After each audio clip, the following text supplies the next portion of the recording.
Hi, this is Kritika Katilia. So today I am presenting my research paper on blockchain for anti-money laundering and cryptocurrencies.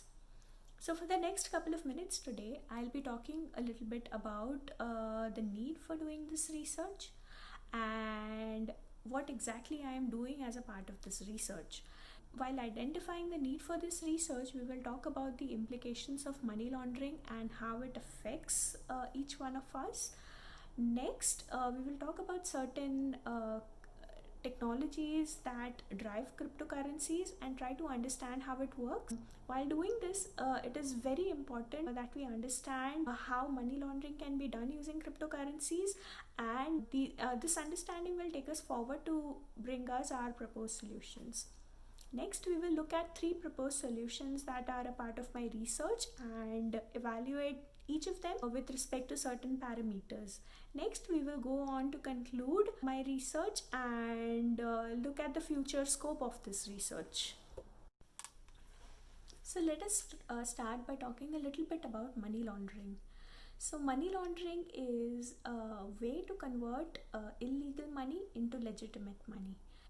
The source of money to be laundered comes from very shady businesses like organized crimes, cyber crimes and blackmailing, counterfeiting, etc. Now, money laundering is done using either fiat currencies, that is the currencies that we use that can be measured in USDs or euros, etc., or using cryptocurrencies. Now, cryptocurrencies are a relatively new kid on the block.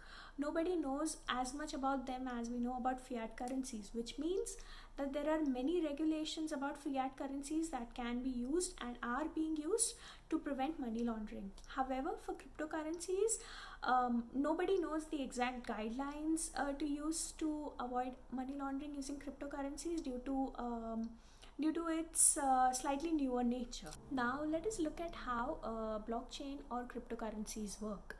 Blockchain is the technology that is used to implement these cryptocurrencies. So cryptocurrencies are distributed ledger technology, or I should say blockchain is a distributed ledger technology.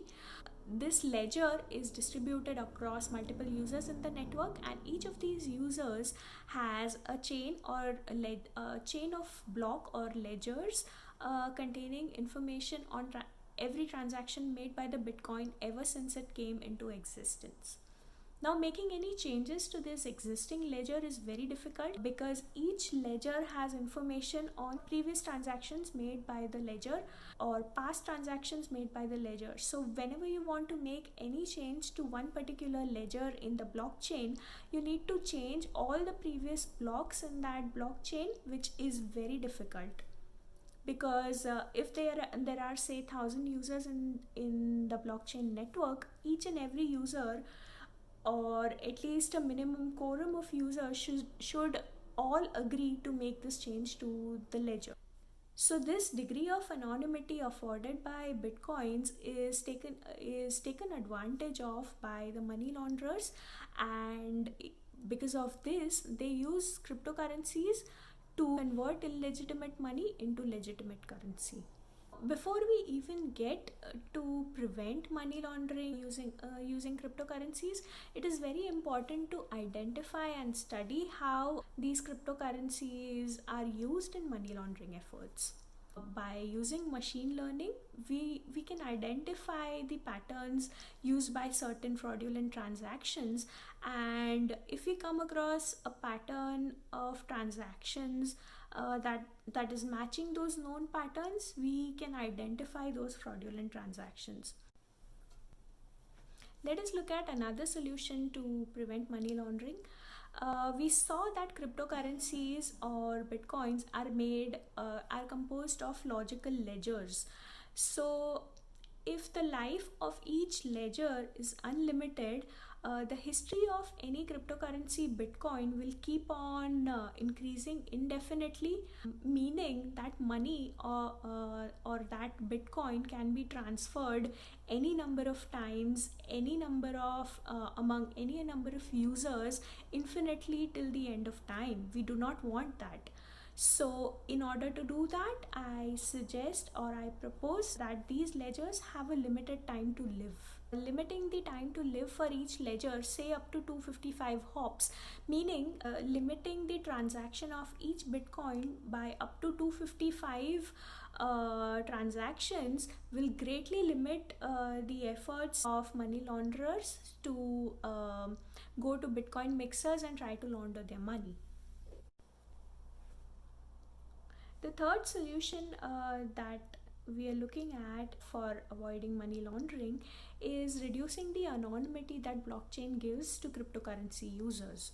Now, why is this important? Whenever we go and open a bank account, any bank all over the world will ask you for certain information for your identification. Now, for cryptocurrencies, this is not necessary because you only need certain account details like your login and password to use a Bitcoin wallet. Making this a mandatory information for using any Bitcoin wallet is imperative and will be very helpful in identifying and curbing money laundering using cryptocurrencies. So in conclusion, anonymity of blockchain is one of its very strong characteristics, but unfortunately it can be exploited by money launderers for their own material gain. However, blockchain also has certain characteristics that with certain modifications can also be used to curb money laundering instead of helping it. Using a combination of techniques like know your customer or ledger expiry in addition to machine learning can complement blockchain technologies in curbing money laundering. Blockchain's anonymity currently has more room for being exploited rather than positively leveraged. However, with certain improvements, this anonymity of blockchain that is considered to be a bug right now can actually be a feature, as we call in software engineering terms. A strategic implementation for reduced anonymity can help prove to be beneficial in the fight against money laundering. Thank you.